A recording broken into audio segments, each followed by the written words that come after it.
Hello everyone, welcome back to my YouTube channel. आज हम physics में टॉपिक लेने वाले हैं इलेक्ट्रिकल कंडक्टिविटी, विद्युत चालकता। या इसको हम ओम के नियम से भी जानते हैं। तो ओम का नियम या इलेक्ट्रिकल कंडक्टिविटी जो है, इसके क्वेश्चन हम आज की क्लास में करने वाले हैं। तो क्लास को स्टार्ट करते हैं। फर्स्ट क्वेश्चन है, the shape of the voltage current graph for a conductor is. कि कोई चालक है, उसके लिए वोल्टेज और धारा के मध्य जो ग्राफ बनता है उसकी कैसी आकृति होगी। तो यदि हम वोल्टेज धारा के ग्राफ की बात करें तो इस पर हम एक्स एक्सिस पर लेते हैं वोल्टेज को। एक्स एक्सिस पर क्या होगा? वोल्टेज। एंड वाई एक्सिस पर जो है हम लेते हैं करंट को, धारा को।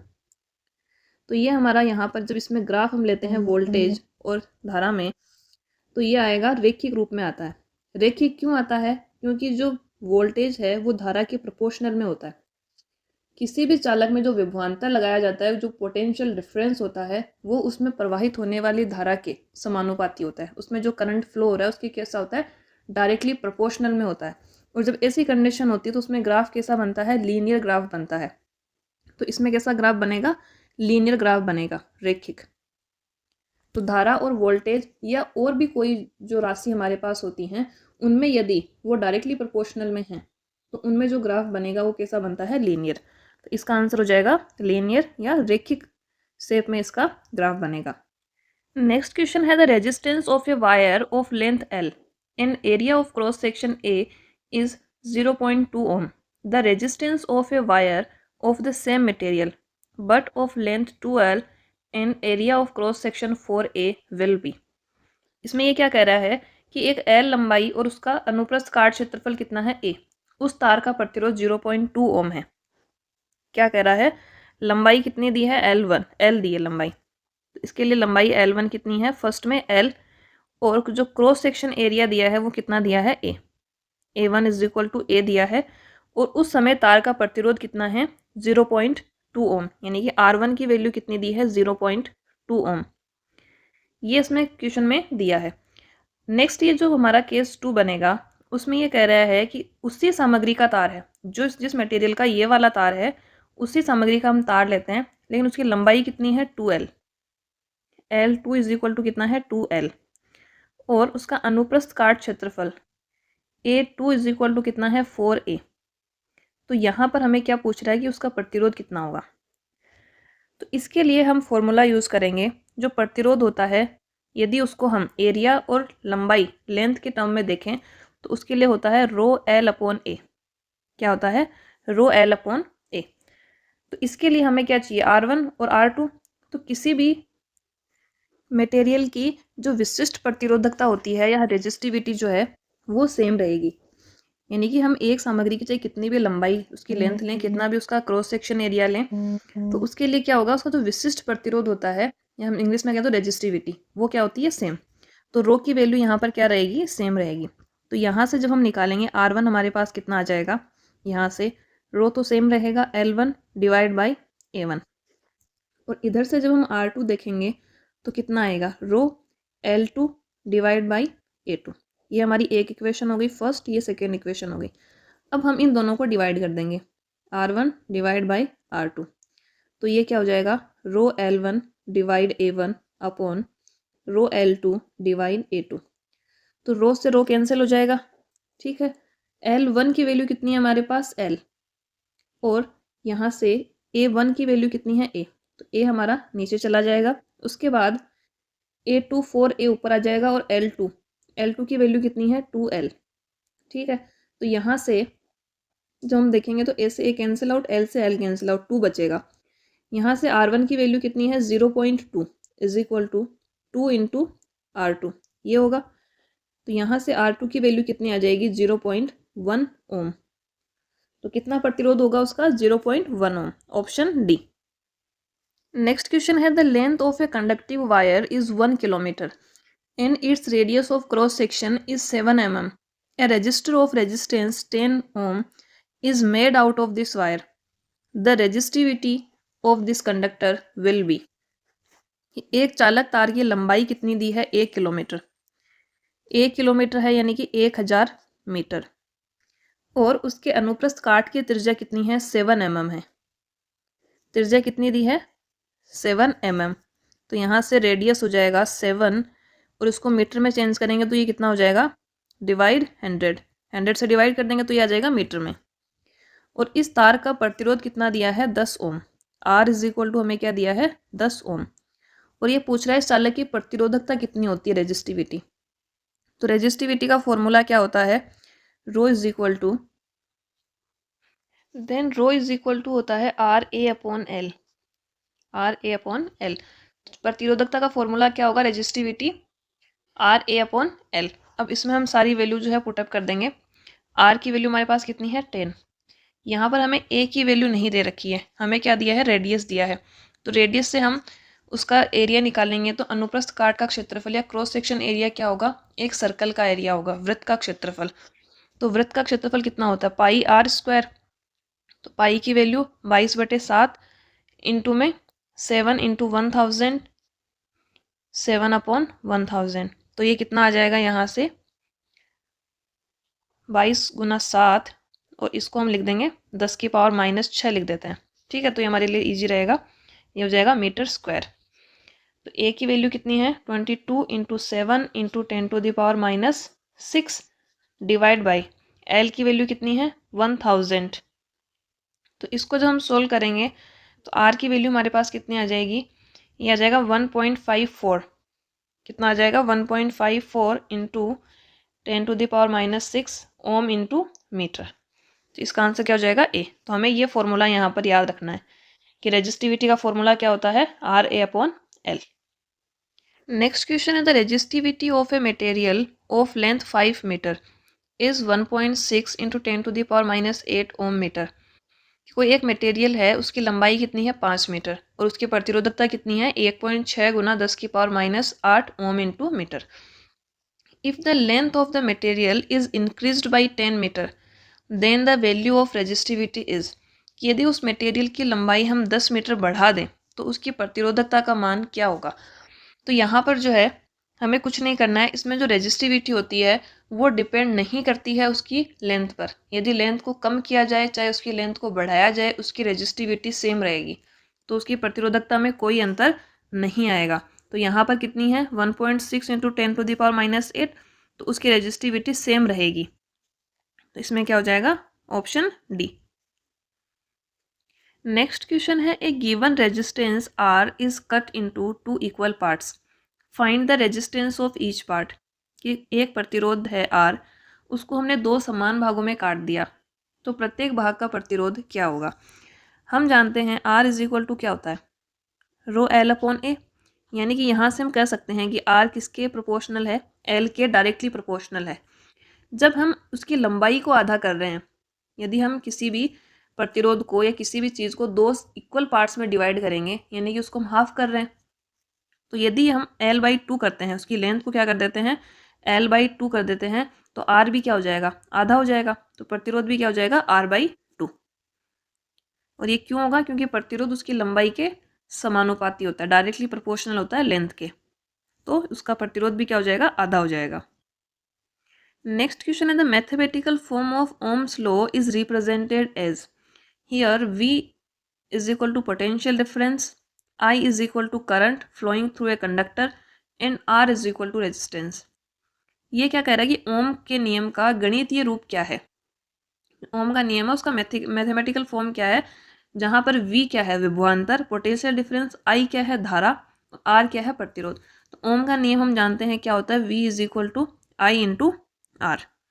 क्या हो जाएगा, V is equal to I into R होता है। यहाँ पर क्या दिया है, I is equal to R²/, I को यदि हम यहाँ पर लें तो I क्या हो जाएगा, V/R। यदि इस फॉर्म में निकालना है तो I इज इक्वल टू क्या हो जाएगा, V/R। तो ये हो जाएगा आंसर सी। नेक्स्ट क्वेश्चन है, which of the following materials is preferably used for electrical transmission lines. कौन सी सामग्री विद्युत संचरण लाइनों के लिए प्राथमिकता से उपयोग किया जाता है। तो इलेक्ट्रिकल ट्रांसमिशन लाइंस में हम किसको प्रीफर करते हैं, कौन से मटेरियल को। तो इसमें जो है यूज किया जाता है कॉपर। कॉपर को क्यों यूज़ करते हैं, क्योंकि इसकी रेजिस्टिविटी कम होती है। क्या कारण है, लो रेजिस्टिविटी। ठीक है, उसके अलावा हम क्या क्या कह सकते हैं, लो रेजिस्टिविटी है और उसकी इलेक्ट्रिकल कंडक्टिविटी अच्छी है। इलेक्ट्रिकल यानी कि विद्युत चालकता क्या है, उसकी ज़्यादा होती है, इलेक्ट्रिकल कंडक्टिविटी। तो उसकी प्रतिरोधकता क्या है, कम है, प्रतिरोधकता कम होती है कॉपर की, और उसकी विद्युत चालकता ज़्यादा होती है। इसलिए जो कॉपर मेटल है उसको ज़्यादा प्रेफर किया जाता है, विद्युत चालकता ज़्यादा होती है। तो किसको प्रेफर किया जाता है, तांबा, कॉपर। नेक्स्ट क्वेश्चन है identify the correct statements from among the following. कौन सा कथन इनमें से सही है। इसमें पहला दिया है resistivity of a material is dependent on the nature of the material, कि किसी भी सामग्री की प्रतिरोधकता जो होती है वो उसकी प्रकृति पर निर्भर होती है। तो पहला इसमें जो स्टेटमेंट है वो सही है। कोई भी मटेरियल है उसकी रेजिस्टिविटी एक तो उसकी नेचर पर डिपेंड करती है, उसके अलावा टेम्परेचर पर डिपेंड करती है। किन किन पर डिपेंड करती है, टेम्परेचर एंड नेचर पर डिपेंड करती है। तो पहला स्टेटमेंट हमारा सही है। नेक्स्ट दिया है resistivity of a material is independent of the area of cross section, किसी भी सामग्री की प्रतिरोधकता उसके अनुप्रस्थ काट क्षेत्रफल पर निर्भर नहीं होती है। तो ये भी इसमें सही है। सी दिया है एक शुद्ध धातु की प्रतिरोधकता उसकी मिश्र धातु से अधिक होती है, कि resistivity of a pure metal is more than it's alloy. एक तो हमारे पास क्या है, प्योर मेटल है, और एक उसका एलॉय है, तो उनमें प्रतिरोधकता जो है वो एलॉय में ज़्यादा होती है, रेजिस्टिविटी। तो थर्ड स्टेटमेंट इसमें गलत है। तो फर्स्ट एंड सेकेंड कौन से में दे रखे हैं, ऑप्शन सी में। तो इसका आंसर क्या हो जाएगा, ऑप्शन सी। यहाँ से हमें क्या बातें याद रखनी है कि कोई भी मटेरियल है तो उसकी रेजिस्टिविटी किस पर डिपेंड करेगी, टेम्परेचर और उसके नेचर पर, तापमान और उसकी प्रकृति पर निर्भर करती है। उसके अनुप्रस्थ काट क्षेत्रफल या लंबाई पर निर्भर नहीं करेगी। और जो प्योर मेटल होती है उसकी रेजिस्टिविटी कम होती है उसके एलॉय से। ठीक है। नेक्स्ट है the resistance of a conductor is directly proportional to, चालक का प्रतिरोध किसके समानुपाती होता है। तो चालक का प्रतिरोध उसकी लंबाई के समानुपाती होता है। किसके समानुपाती होता है, लंबाई के समानुपाती होता है, और उसका जो अनुप्रस्थ काट क्षेत्रफल है उसके व्युत्क्रमानुपाती होता है।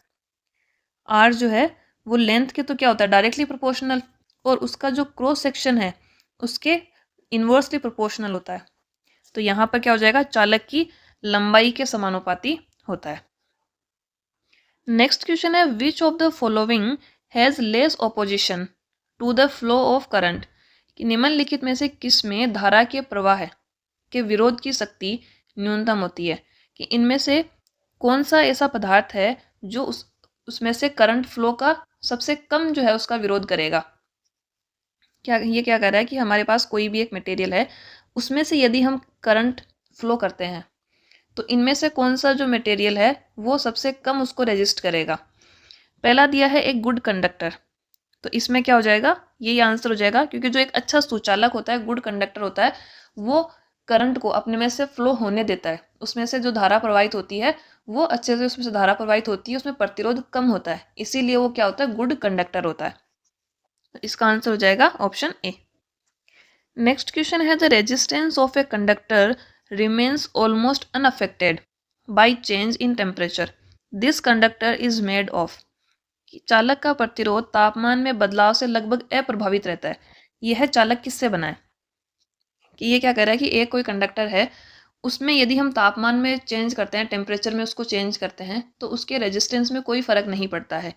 तो वो कंडक्टर किससे बना है, हमें ऑप्शन दिए हैं सिल्वर, एल्यूमिनियम, निकल और मैग्नीन। तो जो मैग्नीन है वो एक ऐसा मटेरियल है या एक एलॉय है, उसमें यदि हम टेम्परेचर में चेंज करेंगे तो उसके प्रतिरोध में कोई फर्क नहीं पड़ेगा या कोई बदलाव नहीं होगा। तो इसका आंसर क्या होगा, मैग्नीन। नेक्स्ट क्वेश्चन है if equal potential difference applied across tungsten, manganin and hard rubber wires of the same length and thickness then, यदि समान लंबाई और मोटाई वाले टंगस्टन, मैग्नीन और हार्ड रबड़ के तारों पर समान संभावित अंतर या विभवांतर लगाया जाए तो हमें क्या देखने को मिलेगा। ये क्या कर रहा है कि हमारे पास तीन तार हैं, एक टंगस्टन का बना है, एक मैग्नीन का बना है और एक हार्ड रबर का बना है। इनकी लंबाई सेम है, इनकी मोटाई सेम है, तो इसमें जो धारा प्रवाहित होगी वो किस में प्रवाहित किस प्रकार होगी। पहला ऑप्शन दिया है सभी तारों से समान धारा प्रवाहित होगी। समान धारा प्रवाहित नहीं होगी क्योंकि इन सब की रेजिस्टिविटी अलग अलग है, इनकी सबकी प्रतिरोधकता अलग अलग है। प्रतिरोधकता क्या होती है? प्रतिरोधकता किसी भी मटेरियल की हम कह सकते हैं कि वो उसकी विशेषता है कि कोई भी मटेरियल अपने में से धारा को प्रवाहित होने से कितना उसको रेजिस्ट करता है, कितना उसको रोकता है, वो उसकी प्रतिरोधकता होती है। तो यहाँ पर हम बात करें तो सबसे अधिक धारा प्रवाहित होगी यहाँ पर टंगस्टन से। किससे? टंगस्टन से, क्योंकि इन तीनों में टंगस्टन की प्रतिरोधकता सबसे कम है। इन तीनों में टंगस्टन की प्रतिरोधकता कम है, इसलिए अधिकतम धारा टंगस्टन से प्रवाहित होगी। तो इसका आंसर हो जाएगा maximum current will pass through tungsten. अधिकतम धारा टंगस्टन से प्रवाहित होगी। टंगस्टन से क्यों प्रवाहित होगी? क्योंकि इसकी रेजिस्टिविटी या प्रतिरोधकता क्या है? कम है। नेक्स्ट क्वेश्चन है when a graph is plotted between V and I, कि जब V और I के बीच एक ग्राफ तैयार किया जाता है, तो V और I के बीच में हमने ग्राफ देखा था, वो किस प्रकार का बनता है? V और I रेखीय ग्राफ बनता है। अब ये कह रहा है कि एक वक्र ग्राफ प्राप्त होता है, कर्व्ड ग्राफ इज ऑब्टेन्ड। तो कर्व्ड नहीं होता है, कैसा होता है? लीनियर होता है। ऑप्शन बी कह रहा है एक ऊर्ध्वाधर सीधी रेखा प्राप्त होती है, vertical straight line. Vertical straight line होती तो कैसा होता? इस प्रकार का ग्राफ बनता, जो कि गलत है। तो बी ऑप्शन भी गलत है। सी दिया है ए horizontal straight line is obtained. Straight line horizontal यानी कि इस प्रकार का ग्राफ बनता, तो ये भी क्या है? गलत है। डी दिया है an inclined straight line is obtained. ये एक इंक्लाइंड स्ट्रेट लाइन हमें इस प्रकार की मिलती है, तो इसका आंसर क्या हो जाएगा? लास्ट वाला हो जाएगा, ऑप्शन डी। और इसमें जो है ग्राफ में एक बात और ध्यान रखनी है कि इसका जो स्लोप है, ढाल होता है V और I ग्राफ का, वो किसको रिप्रेजेंट करता है? वो प्रतिरोध को दर्शाता है। प्रतिरोध R रेजिस्टेंस को दर्शाता है। ठीक है, तो इसे 3 क्वेश्चन हमने देख लिए। एक तो V और I के बीच में ग्राफ कैसा होता है? रेखिक होता है, और रेखिक में भी कैसा होता है? इंक्लाइंड स्ट्रेट लाइन होती है, और इसका स्लोप किसको रिप्रेजेंट करता है? रेजिस्टेंस को रिप्रेजेंट करता है। नेक्स्ट क्वेश्चन है two wires A and B are made of the same material and have the same length but different cross-sectional area. If the resistance of wire A is 9 times the resistance of wire B, the ratio of the radius of wire A to that of wire B.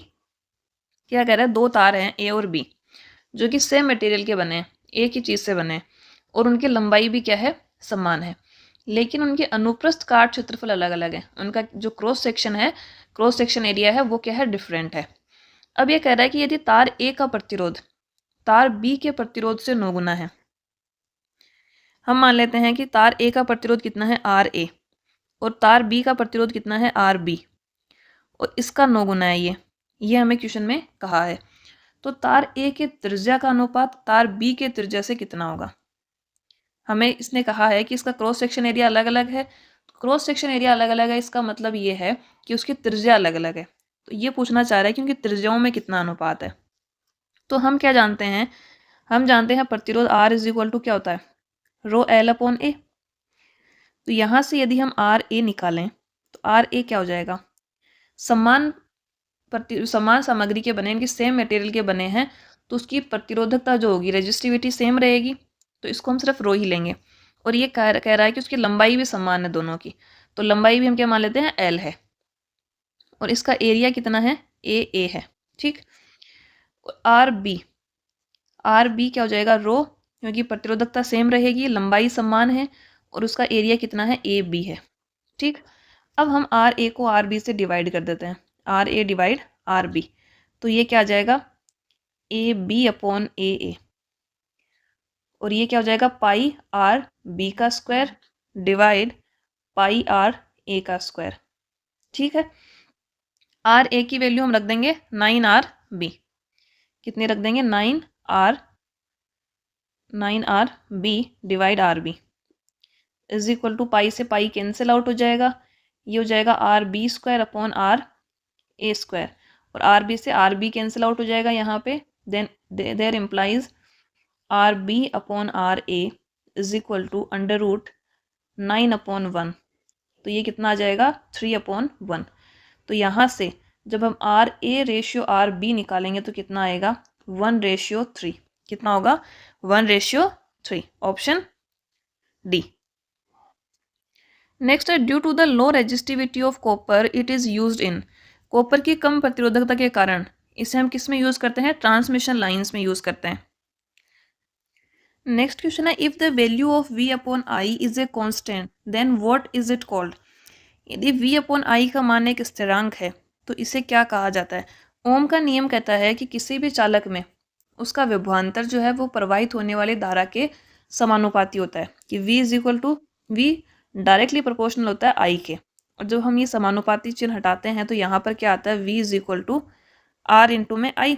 तो यहाँ पर are क्या है? v upon आई, और ये क्या होता है? कॉन्स्टेंट होता है, स्थिरांक होता है।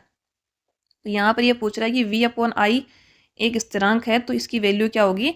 प्रतिरोध होगा। ये क्या होगा? प्रतिरोध कहेंगे इसको। नेक्स्ट है, conduction in liquids occurs when, तरल पदार्थों में संवहन तब होता है जब। तो लिक्विड्स में कंडक्शन उस कंडीशन में होता है जब उसमें पॉजिटिव और नेगेटिव चार्ज जो हैं वो दोनों मोशन में हो। क्या होगा? कि जो पॉजिटिव और नेगेटिव चार्ज हैं वो दोनों किस में हो? मोशन में हो। तो इसका आंसर हो जाएगा सी, सकारात्मक और नकारात्मक आवेशों की गति उसमें मौजूद होती है। तब क्या होगा? तरल पदार्थों में संवहन होता है। नेक्स्ट है, is not an example of an insulator. Insulator का उदाहरण कौन सा नहीं है? कि इनमें से किसमें से जो है धारा प्रवाहित होगी, ये पूछना चाह रहा है। तो देखते हैं, रबर, हीरा, मानव शरीर और कांच। तो रबर तो क्या है? एक इंसुलेटर है क्योंकि इसमें से करंट फ्लो नहीं होता। नेक्स्ट है डायमंड, डायमंड भी एक इंसुलेटर है। सी है ह्यूमन बॉडी, मानव शरीर। तो मानव शरीर क्या है? इंसुलेटर नहीं है, ये एक गुड कंडक्टर है। मानव शरीर क्या होता है? गुड कंडक्टर है, अच्छा सुचालक होता है। और कांच भी क्या है? एक इंसुलेटर है। नेक्स्ट क्वेश्चन है, the work done in moving a unit charge across 2 points of an electrical circuit is called. कोई एक विद्युत परिपथ है, उसमें दो बिंदुओं के बीच में एक इकाई आवेश को स्थानांतरित करने में किया गया कार्य क्या कहलाता है? तो कोई भी एक विद्युत परिपथ है, उसमें दो बिंदु के बीच में, मान लें कोई विद्युत परिपथ है, उसमें एक बिंदु से दूसरे बिंदु तक, यानी कि यहाँ पर कोई आवेश था, उसको यहाँ तक उसको ट्रांसफ़र करने में या उसको स्थानांतरित करने में जो कार्य किया जाएगा उसको क्या कहेंगे? तो उसको कहा जाता है विभवांतर, पोटेंशियल डिफरेंस। इसीलिए एक फॉर्मूला आता है potential difference, v is equal to क्या होता है? W अपॉन क्यू, किया गया कार्य अपॉन में उसका चार्ज। तो इसका आंसर हो जाएगा पोटेंशियल डिफरेंस। नेक्स्ट है, across the ends of a resistance is directly proportional to the current flowing through it provided its temperature remains the same. कि एक प्रतिरोध है, उसके सिरों पर सीधे तौर पर उसमें बहने वाली धारा के समानुपाती होता है, बशर्ते कि इसका तापमान स्थिर रहे। यदि टेम्परेचर कांस्टेंट है तो कौन सी ऐसी राशि है या क्वांटिटी है जो उसकी धारा के समानुपाती होगी, करंट के क्या हो? डायरेक्टली प्रोपोर्शनल हो। तो ओम के नियम से हम जानते हैं ये वैल्यू क्या होती है? Potential difference. v directly proportional होता है आई के। तो आंसर डी। तो हम देख पा रहे हैं कि क्वेश्चंस वही रहते हैं हमारे, लेकिन क्या है उसमें बस लैंग्वेज का फेरबदल रहता है। ठीक है, तो इसका आंसर क्या हो जाएगा? Answer D. नेक्स्ट है, which of the following metals is a better conductor of electricity. निम्नलिखित में से कौन से धातु विद्युत की बेहतर चालक है? तो हम बात करें तो विद्युत की सबसे अच्छी चालक धातु होती है, वो होती है सिल्वर, चांदी। सिल्वर जो है वो इलेक्ट्रिसिटी की सबसे बेटर कंडक्टर होती है मेटल्स में। तो इसका आंसर क्या हो जाएगा? सिल्वर। नेक्स्ट है, which of the following is not an insulator. निम्नलिखित में से कौन सा इंसुलेटर नहीं है? कागज, पेपर क्या है? एक इंसुलेटर है क्योंकि इसमें से करंट फ्लो नहीं होता है। बी है नाइक्रोम। तो नाइक्रोम क्या है? एक मेटल का एलॉय है, निकल प्लस क्रोमियम। तो इसमें से क्या होगा? इलेक्ट्रिसिटी प्रवाहित होती है या करंट क्या होगा इसमें से फ्लो करता है। तो इसका आंसर हो जाएगा बी, नाइक्रोम एक इंसुलेटर नहीं है, ये कंडक्टर होता है। ठीक है, नेक्स्ट दिया है 18 volt is equal two into 3 ओम, यानी कि यहाँ पर क्या आएगा? तो यहाँ पर क्या आएगा? 6 एम्पियर, क्योंकि V इज इक्वल टू क्या होता है? I into R. तो यहाँ पर क्या आएगा? करंट, और करंट की यूनिट क्या होती है? एम्पियर। तो यहाँ पर ये क्या है? एक तरह से उसकी यूनिट जानना चाह रहा है कि जो कैंडिडेट है उसको करंट की यूनिट पता है कि नहीं है, क्योंकि यहाँ पर जो यूनिट डिजिट है वो तो सब में सेम दिया, 666 दिया हुआ है, लेकिन इसमें क्या दिया है? यूनिट सबकी चेंज दी हुई है। तो यहाँ पर क्या आता है? करंट आती है I, तो I की यूनिट क्या होती है? एम्पियर। तो इसका आंसर हो जाएगा ऑप्शन ए। नेक्स्ट है, if there is an increase in current in a circuit with 5 ohm resistance the voltage. कि 5 ओम का एक प्रतिरोध है हमारे पास, उस परिपथ में धारा में वृद्धि होती है तो वोल्टेज में किस प्रकार परिवर्तन होगा। यदि धारा में वृद्धि होगी तो उसके वोल्टेज में भी क्या होती है, वृद्धि होती है, क्योंकि वोल्टेज और जो करंट है वो डायरेक्टली प्रोपोर्शनल होते हैं। तो वोल्टेज में भी क्या होगी, वृद्धि होगी, वोल्टेज भी बढ़ेगा। नेक्स्ट है which of the following is a conductor of electricity. निम्नलिखित में से कौन विद्युत का चालक है। तो इसमें हो जाएगा कॉपर। कॉपर एक मेटल है और ये क्या है, गुड कंडक्टर है इलेक्ट्रिसिटी का। उसके अलावा सल्फर, फॉस्फोरस, नाइट्रोजन तो ये कंडक्टर नहीं होते हैं। नेक्स्ट है besides non metals are bad conductor of electricity. इसके अलावा गैर धातुएं विद्युत की खराब चालक होती हैं। कि जो भी मेटल्स होती हैं वो तो गुड कंडक्टर होती ही हैं इलेक्ट्रिसिटी की, लेकिन कौन सी ऐसी नॉन मेटल है जो इलेक्ट्रिसिटी की कंडक्टर है, तो वो होता है ग्रेफाइट। क्योंकि ग्रेफाइट में जो है एक फ्री इलेक्ट्रॉन होता है। ग्रेफाइट में क्या है, एक फ्री इलेक्ट्रॉन होता है और इलेक्ट्रॉन के प्रवाह को ही हम क्या कहते हैं, करंट। जब फ्री इलेक्ट्रॉन है तो वो क्या करेगा, मूव करेगा, तो उसकी वजह से इसमें क्या होता है, करंट फ्लो होता है। तो इसका आंसर हो जाएगा ग्रेफाइट। नेक्स्ट है according to Ohm's law which of the following statement is true. Ohm के नियम के अनुसार निम्नलिखित में से कौन सा कथन सत्य है। तो ये क्या एक तरह से ओम का नियम ही थ्योरेटिकली पूछना चाह रहा है कि थ्योरेटिकली ओम का नियम क्या है। फर्स्ट ऑप्शन है एक तार में बहने वाली विद्युत धारा की मात्रा यानी कि आई तार की लंबाई के व्युत्क्रमानुपाती होती है। आई क्या है, एल के डायरेक्टली इनवर्सली प्रोपोर्शनल है। तो ये तो क्या है, गलत होता है स्टेटमेंट। तो पहला स्टेटमेंट क्या हो जाएगा, गलत हो जाएगा। बी है एक तार में बहने वाली विद्युत धारा की मात्रा तार के सिरों के बीच विभवांतर के समानुपाती होती है। आई डायरेक्टली प्रोपोर्शनल होती है वी के, और यही क्या है, ओम का नियम है। तो इसका आंसर हो जाएगा स्टेटमेंट बी। नेक्स्ट है which of the following are insulators. निम्नलिखित में से कौन इंसुलेटर है। पहला दिया है माइका और क्वार्ट्ज। तो माइका और क्वार्ट्ज दोनों ही इंसुलेटर हैं, तो पहला तो है। बी दिया है मेटल एंड रबर।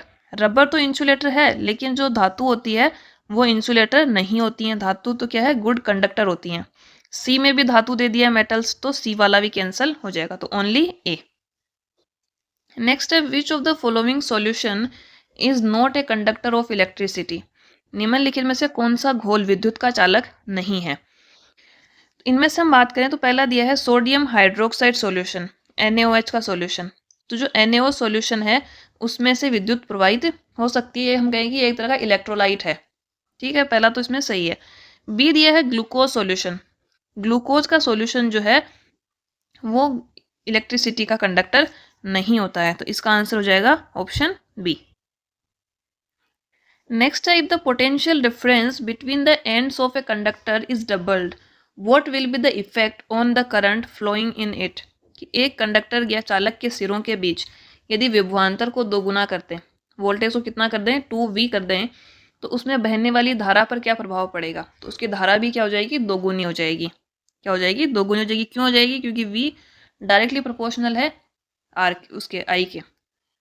नेक्स्ट है if the resistance of the conductor is doubled then the electric current is halved what causes this. यदि एक कंडक्टर का प्रतिरोध दोगुना हो जाए तो विद्युत धारा आधी हो जाएगी, इसका कारण क्या है। तो इसका कारण क्या होगा, इसका कारण होगा ओम का नियम। ये हमें क्या बताता है, ओम का नियम ही बताता है कि यदि हम प्रतिरोध में किस प्रकार परिवर्तन करें तो उसकी धारा किस प्रकार परिवर्तित होगी। तो इसका आंसर क्या हो जाएगा, इसमें ओम का नियम कौन सा बता रहा है, I = V/R, ऑप्शन बी। अब यहाँ पर ये कितना भी दे सकता है कि प्रतिरोध को 2 गुना किया, 4 गुना किया, 3 गुना किया, तो उससे विद्युत धारा किस प्रकार परिवर्तित होगी। तो ये हमें कौन बताता है, ओम का नियम।